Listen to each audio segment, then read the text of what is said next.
BP, sugar, thyroid, obesity, hormone సమస్యలని మందులు లేకుండా నేచర్ మంత్ర ఫుడ్ తో రివర్స్ చేసుకోండి. 200 పాటలు పాడినా కూడా ఒక్క పాట ఒకటి యూనిక్ గా నిలిచిపోతుంది. ఆ పాట వల్లనే నిజంగా పేరుగల్ల పెద్దిరెడ్డి అని మీరు కూడా పేరు తెచ్చేసుకున్నారు.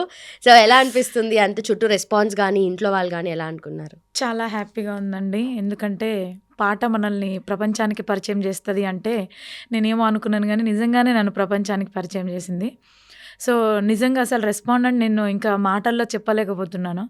అంత రెస్పాండ్ వస్తుంది నాకు. ఎక్కడెక్కడి నుంచో డిఎస్పీలు కానీ ఎస్ఐలు కానీ అట్లా మాట్లాడడం చాలా హ్యాపీ అనిపిస్తుందండి. నిజంగా చాలా అంటే చాలా ప్రౌడ్గా అనిపిస్తుంది. ఏంటి అంటే ఈ పాట నేను పాడడం ఒక ఎత్తు అయితే మంచి వాల్యూని తీసుకొచ్చింది అనమాట. నాకు ఈ పాట మంచి గుర్తింపుతో పాటు మంచి విలువను తీసుకొచ్చింది.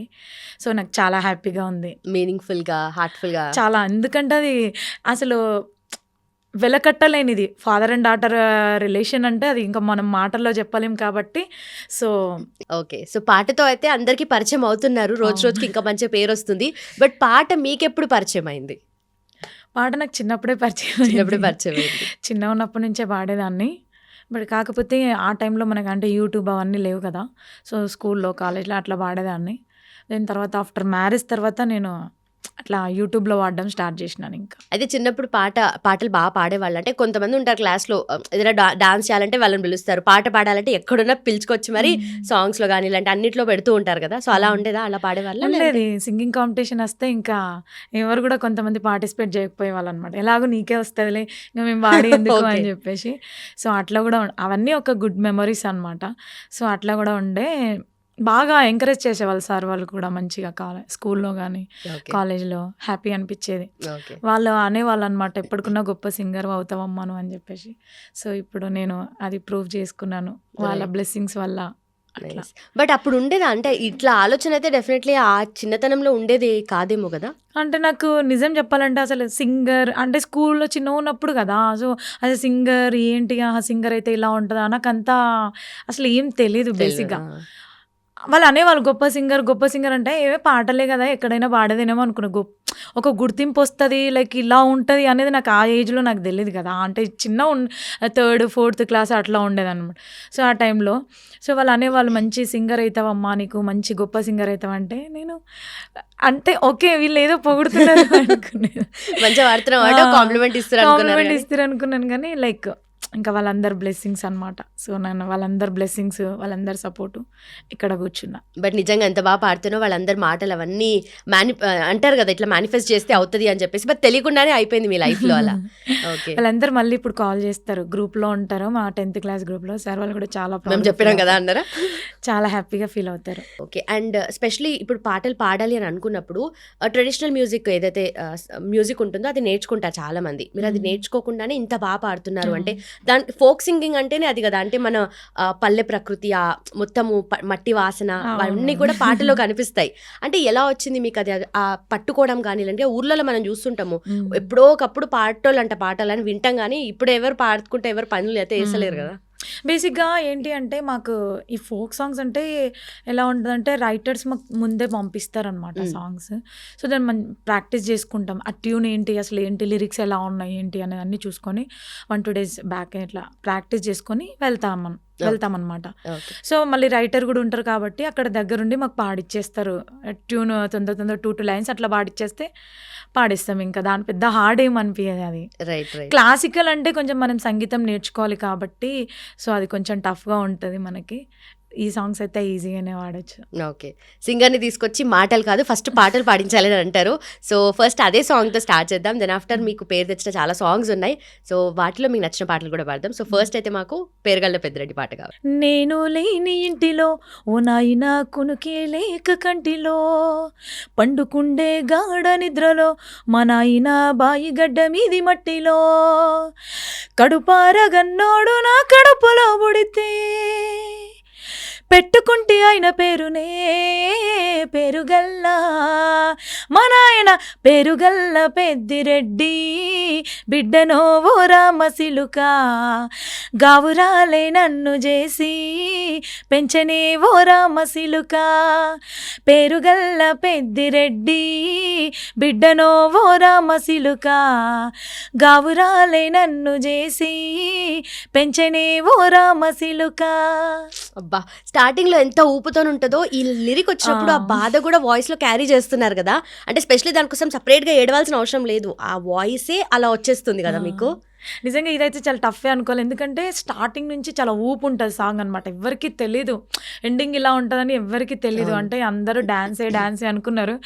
ఎండింగ్ లెవెల్ వచ్చేసరికి అందరూ ఎమోషనల్ అయిపోయారు ఫుల్గా. అసలు ఈవెన్ మా హస్బెండ్తో సహా తనకు కూడా తెలీదు అది ఎండింగ్ ఇలా ఉంటుందని చెప్పలే. సో రిలీజ్ అయిన తర్వాత తనకే సర్ప్రైజ్ తెలుసు. అన్నట్టు అట్లా. బట్ చాలా ఎమోషనల్ అయ్యిండు మా హస్బెండ్ కూడా సాంగ్ రిలీజ్ అయినాక. రైట్. ఆ ఎమోషనల్ థింగ్ ఏంటనేది సాంగ్ చూసిన వాళ్ళకైతే తెలుస్తది గానీ నిజంగా. బట్ చూడని వాళ్ళు మాత్రం డెఫినెట్లీ ఎక్కడ ఈ పాట విన్నా యూట్యూబ్కి వెళ్ళి సెర్చ్ చేస్తారు ఏది ఈ పాట ఏంటి అని చెప్పేసి వీడియో చూస్తారు.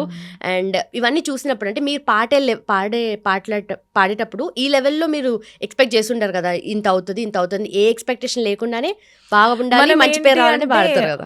మనం ఆశించి ఏం పోవద్దు, పాటకు న్యాయం చేయాలంతే. అది హిట్ అవుతుందా అది తర్వాత ఏంటి అనేది జనాలు డిసైడ్ చేస్తారు కదా. ఎందుకంటే వాళ్ళు రిసీవ్ చేసుకోవాలి ఏ సాంగ్నైనా కూడా. సో మనం ఇది హిట్ అవ్వదులే ఇది వాడనులే అనుకోవద్దు. మనం ఏదైనా కూడా మనం న్యాయం చేయాలి అంతే పాటకి. ఓకే, దీని తర్వాత ఇంకా ఆ దేవుడి దయ, జనాలు ప్రేక్షకుల దయ అంతే. నైస్.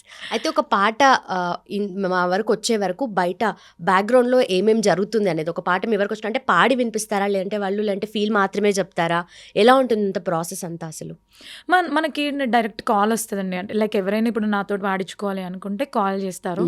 సో ఇలా ఉంది ఒక సాంగ్ ఉంది అంటే కాన్సెప్ట్ అడుగుతాను, ఏంటి ఎలా ఏం సాంగ్ అని.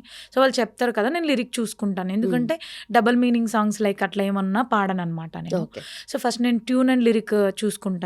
ఓకే లిరిక్ అండ్ ట్యూన్ బాగుంటే ఇంకా ట్యూన్ పర్లేదు ఎట్లా ఉన్నా ఏం కాదు, బట్ లిరిక్ కంపల్సరీ చూసుకుంటాను. ఎందుకంటే అక్కడ ఏం లైక్ వర్డ్స్ ఏమైనా తేడా ఉన్నా కూడా నేను చేంజ్ చేయమని అయినా చెప్తాను. లేదంటే ఇంకా కంప్లీట్గా డబల్ మీనింగ్ లైక్ అట్లా ఉంటే పాడను అనమాట. ఇంకా ఫస్ట్ కెళ్ళి పెట్టుకున్నారా అట్లా అంతే. రూల్? ఇంకా నేను పాడను అట్లాంటి సాంగ్స్. ఇంకా ఎందుకు, మనకు మంచి నేమ్ ఉన్నప్పుడు అంటే అదేం తప్పు కాదు, బట్ కాకపోతే ఫ్యామిలీస్ కూడా ఒప్పుకోవాలి కదా.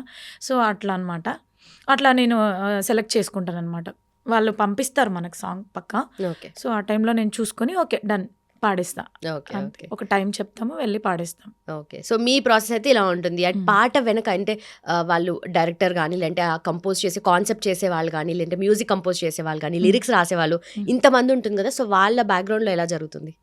వాళ్ళు బేసిక్గా వాళ్ళు అన్ని సాంగ్ ఫస్టే కంప్లీట్ చేసుకుంటారండి. ఈవెన్ లైక్ ఫస్ట్ రైటర్తో స్టార్ట్ అవుతుంది కదా. సో సాంగ్ కంప్లీట్ చేసుకొని నాకు పంపిస్తారు.